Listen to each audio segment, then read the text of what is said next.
the rest of the community, from the students, or St. Pete, excuse me, from the students to the actual business owners and everyone that's involved here in the St. Pete community. So it's a really cool event. Sean will have all the details if you have any questions or anything else like that. And then next up, we have a lovely presentation with Universal Music Day. So please give a round of applause.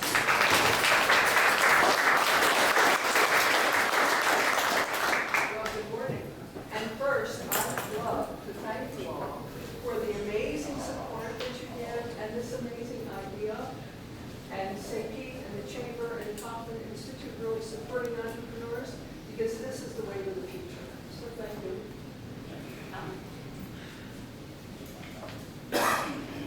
Good morning. Good morning. I am thrilled that you're here, and I'm really thrilled that I'm here too. And I'm going to ask you a question. Have you ever had an experience where you were so scared of doing something, like maybe saying hello to a beautiful woman or a handsome guy, that you didn't even know you were scared? Well, I had that kind of experience back when I was a teenager. I was from Maryland, and we used to go down to Ocean City, Maryland, and the teens would congregate on the beach in the evening, and people would bring guitars, and everybody would be singing. And I'd open my mouth, and nothing would come out. And it was painful. But I didn't know I was scared because I was a teenager and I was invincible. So, long time after that, I was single in Washington, and we'd have a party, and my roommates would go over and hit a note on the piano and say, "Sing it, Susan," and I would be so far off pitch that the whole party would crack up. I didn't even know that embarrassed me, because it was more fun to be a part of the joke. So, a little while later, I see this flyer, and it says, "Nobody is tone deaf." And I thought, yeah, right, she has a mandate. So this was in February of 1989, and the workshop wasn't until April. So I had this flyer, and I threw it in the trash can. But it wouldn't go. And it kept following me wherever I went. And I would get so mad that the day before the workshop at Johns Hopkins, I called and said, "It's too late to come to that workshop, right?" "Oh, no, we can register you right now." No, I can't. I don't know. I may have to. Oh, my God, I have to do my taxes." Okay, right, sure. So the next morning, naturally, I wake up without my alarm clock. I said, "Okay, I'll go. But I don't have to go in." So I went in, okay, but I don't have to stay. And I got in there, and Susan Osborne had this array of CDs. And I thought, well, that's pretty impressive. Then I got into this room, and there were about 100 people. Some of them were like me, thought they were tone deaf, but many of them were professional singers. Jazz, rock, opera, folk, you name it. And then Susan Osborne started singing. And oh my God, her voice was like an angel singing right through the glass rotunda at Johns Hopkins. And I thought, wow, pay attention. You've got an extraordinary opportunity here. Right after that, in June, I was in a car collision. And these shoes are not a fashion statement, and it's not because my mother doesn't know how to dress me. But they keep my knees solid. So even though I've got 4 pairs of shoes in my car, I usually choose my well-being instead. So I'm proud of that, even though I'm a little embarrassed to wear these shoes everywhere. After that, I couldn't go on my biking and kayaking through Europe, so I went up to upstate New York and Omega and Music for People and David Darling. And oh my God, my life has never been the same. So between Susan Osborne and David Darling presenting Heaven life was total hell. Because to go from a kayaker, skier, home renovator, auto mechanic, Amazonian woman, to not being able to lift a cup of tea without pain in my whole body was hell. And that wasn't the worst part. But we won't go into that today. So from that experience, the next 18 years I'm saying, how can I pay this forward? How can I pay it forward? And the day after Earth Day in 2007, it was like, yes, this is it. To do for music and humanity what Earth Day has been doing for the earth and humanity. I mean, 47 years ago, people knew we had an earth, but we weren't taking very good care of it. Today, everybody knows we have music. Most people here probably listen all the time. A few of you might even be singers or musicians. But we don't really appreciate the power and importance in music in our lives. So my call to action is to sign up over there for being on the team, a dynamic team. We're going to meet by phone on Mondays at noon, and then as people need to or whatever after that. Obviously, investors would be wonderful.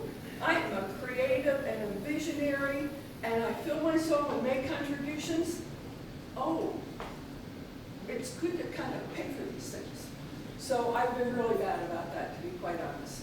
So I would love investors and team, and especially people like this gentleman that doesn't have ideas, but I bet has some skills that would be perfect, or like Paul. So I'm interviewing people that would like to be a part of the team, and I thank you for your time, and I'd love your questions. Yes, Sean? Can you tell us a little about Universal Music, what it is? Oh, yeah, that's why I'm here. Oh, okay. Universal Music Day is an opportunity for everybody to make music, whether you're a beginner, a novice, or a professional. And it's also an opportunity for us in St. Pete to create some kind of cottage industries to make instruments very simply, but fun to play, that everybody can have a good time with. They say that 80% of the people who do not make music or sing wish they did. That's our major audience, but they're probably as hard to reach as I was back in '89. So we need to get everybody out there. And if you don't make music, what I would suggest, find an 18-month-old. Every 18-month-old finds the pots and pans and plays. And then if you play back what you hear from them, they are going to be so empowered. It's like, wow, this giant is listening to me. I've got something important to say. And you are going to learn how to make music from that Buddha 18-month-old. So, yes, thank you. Any other questions? Is it a non-for-profit organization? It comes under the umbrella of the Golden Way Foundation that at this point is inactive, and we're working to make that active again. Is this your own effort to establish October 11th as Universal Music Day, or is this already some national? No, this was my effort to do around that, and I feel very excited because Mayor Rick Kreisman has now proclaimed the 11th of October, which is the second Saturday each year, is really the date, as Universal Music Day. And I'll leave this up here, and people can play with the instruments or whatever.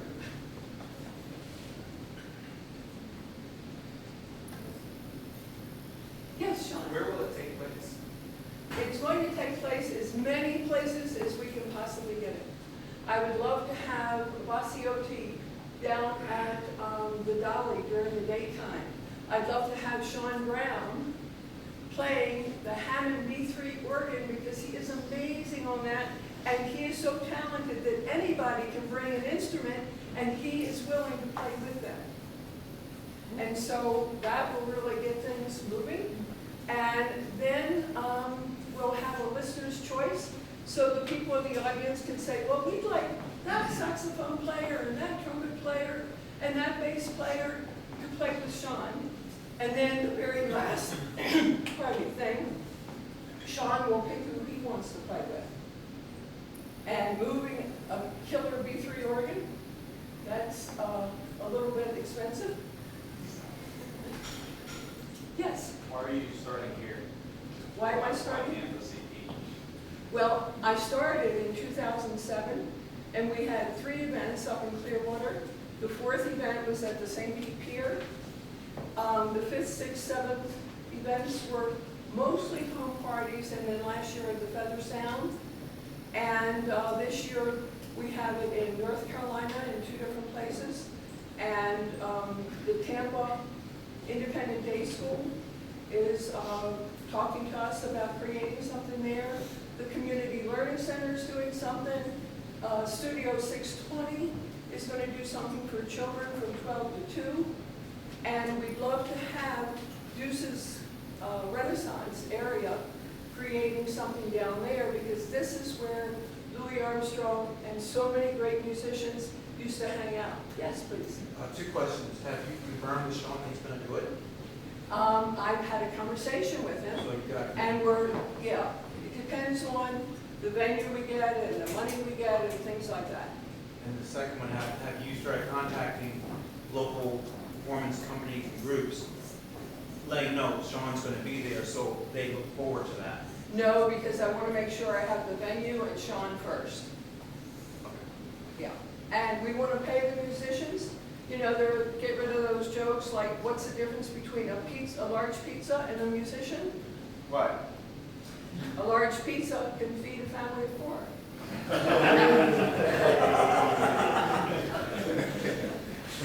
And it's time we change that conversation, because when that musician goes into a doctor or a dentist, a lawyer, do you say, oh, well, you're a musician, let me just give it to you for the exposure? Probably not. Maybe you do, but sorry, I didn't mean to pick on you, but you said lawyer. I know some wonderful lawyers. Yes.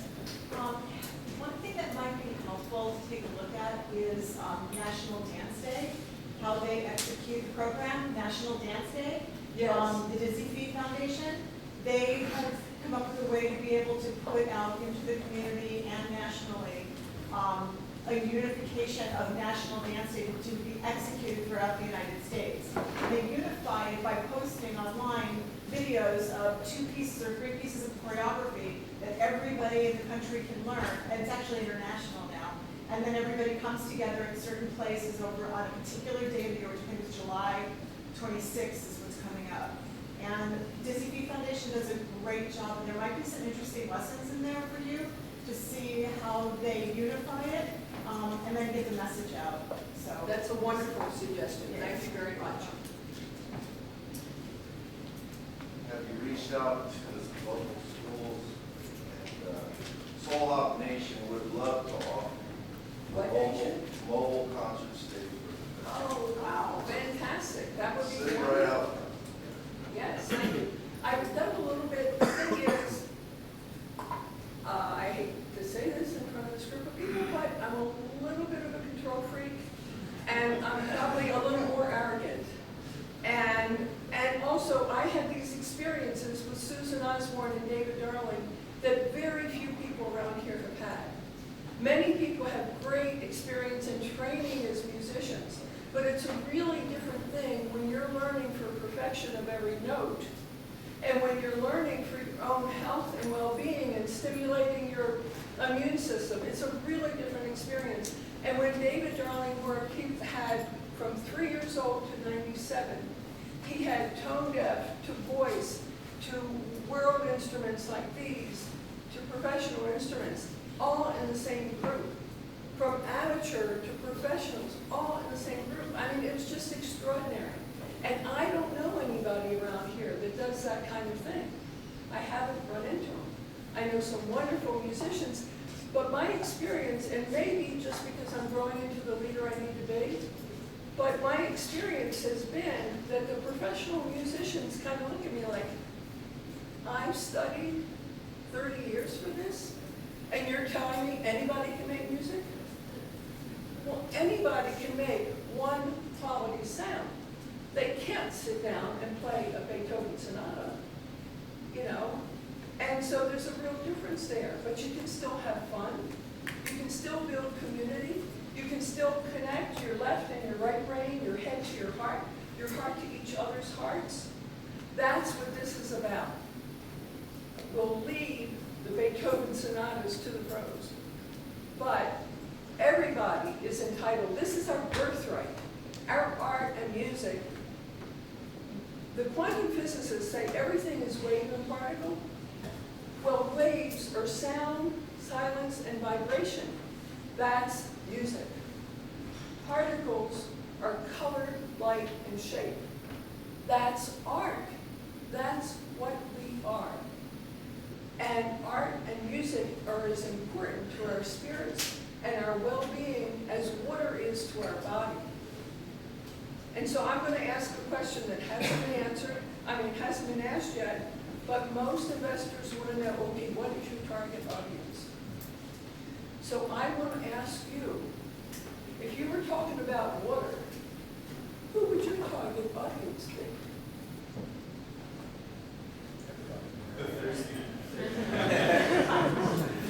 So even though you hate that answer, I'm going to say my target audience is everyone. And from utero, where the first sense is our hearing, to our deathbed, with our last sense leaving us is our hearing. Music is really important to us. One comment and then two questions. First, I'm deaf, so I understand the value of hearing. So deaf, I do plans, so I hear just fine. So music, like I didn't know lyrics since I was in 8th grade, so I understand music, but hearing verbal contact. All right, so my first question is, at the events that you have, how do you keep, like, is it a group gets together and plays a song, or do these two people get together, these two people get together, because wouldn't that create a lot of random sound, which as a deaf person, I would hate being hammered. Yeah. So how do you organize the sound? Like, is something like Miracle had a little lamb on another person like happy birthday? Because that would be chaos. Sometimes chaos can be good, but no. What we've done in the past, and that's not what we're planning for this year, but what we did in the past, was have musicians come, and I invited them rather than the schedule. Okay, you're going to be third, you're going to be 10th, and you're sitting there thinking, oh my God, you know, when's my turn? What am I going to do? Am I going to? No. The idea was that the musicians would come from the silence in between people playing, and really just allow themselves to be present to themselves, their partners, their instruments, and then from that space make music. This year, the only thing that a couple things. One is that my mentor, Susan Osborne, has this wonderful song, and I'm not going to do it. But I'm going to say that the chorus said, I'm making my shoulders strong for the young to stand upon, stepping lightly on the backs of those who hold me up. Now, everybody loves recognition and appreciation, and too often today we forget about those things. The kids are on their own, the old people are on their own, and who cares? So it's really about creating that kind of community where we begin, and many of us do already, but where we really make it a national event that we take a stand for each other, and that we really care about each other, and we care about the road that we're leaving behind us for the young people. So, and thank you. Can I say my second thing now? So if you're actually planning on getting this to go national, my suggestion would be is to try and get this event up to Nashville, Tennessee, because everybody there plays guitar. And if you walk down the street, they have a ton of people there that are just all playing their own thing. And in Nashville, they have a huge area that they reserve for their 4th of July concerts and all their crazy stuff, Nashville, Tennessee. And basically what I would do is if you get that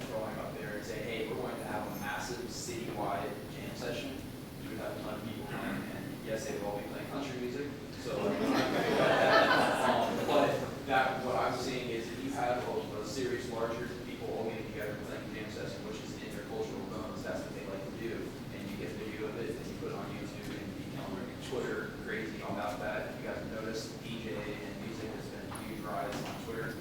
So I can see you getting one major event, going viral on YouTube, potentially getting on the news station and start able to spread the event going around for October 11th, which is the goal for Music Day. But then my other slight concern is if you look at music, it's a very cultural thing. So your events are going to have to be city specific. I don't really know what St. Pete's type of music is. I kind of hear a lot of jazz when it comes to like community-wide events. But if you go to Tennessee, it's country. You go to Louisville, it's another kind. You go to California, you might get some.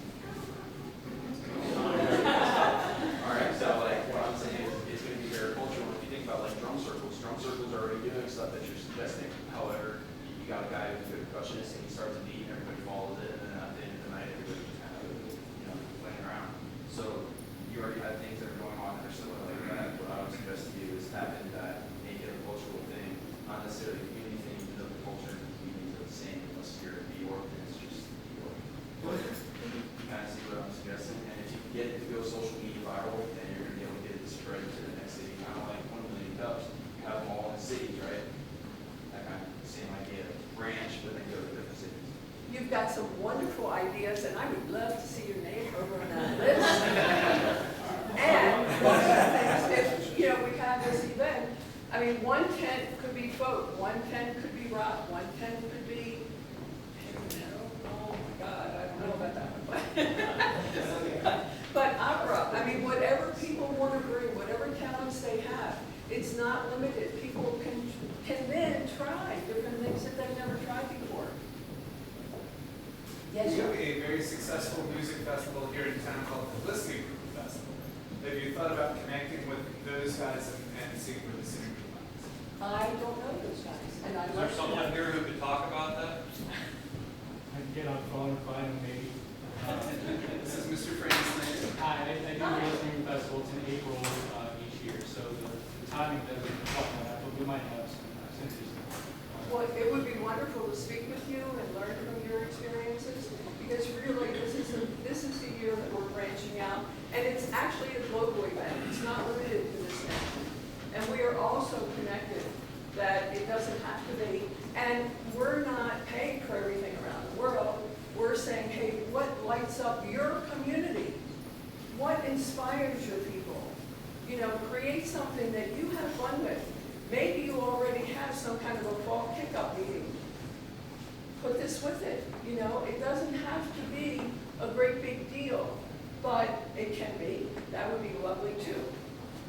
Yes, sir. So a few years ago, this is banging off of the dance idea back here. A few years ago, my wife and some friends were involved in an event out here on the pier called Thrill the World, where groups of people all around the world were doing the dance from Michael Jackson's Thriller video.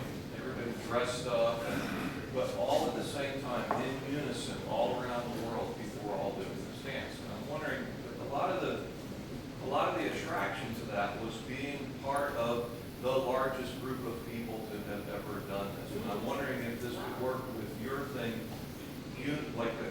across the country or the world or whatever, where from some point, St. Pete, say, you've got a thing going on, but then that sort of stops and transmitted across the internet or whatever.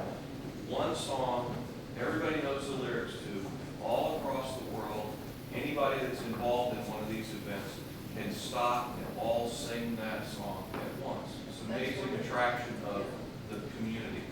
And then maybe, 30 minutes later, you shift to Nashville. And those guys take one country song that everybody knows, and they're going to now perform that, and it's going to be broadcast. Everybody that's at one of these events, it sings along, all at once. 1 million people across the globe, whatever. And then it transfers to, LA, where they're, something that everybody knows. And everybody stops all at once, They've been doing their own individual thing now for the last half hour, and they're singing and teaching people who are tone deaf. But now we all stop 30 minutes later,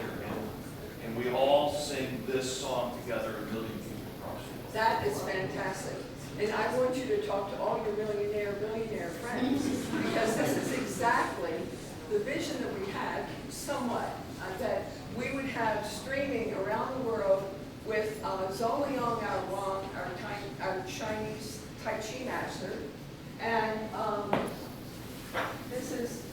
this, without the globe and without that other arm, means heart-mind consciousness. So we have Zhou Liang, our Wang first, warming people up with Tai Chi.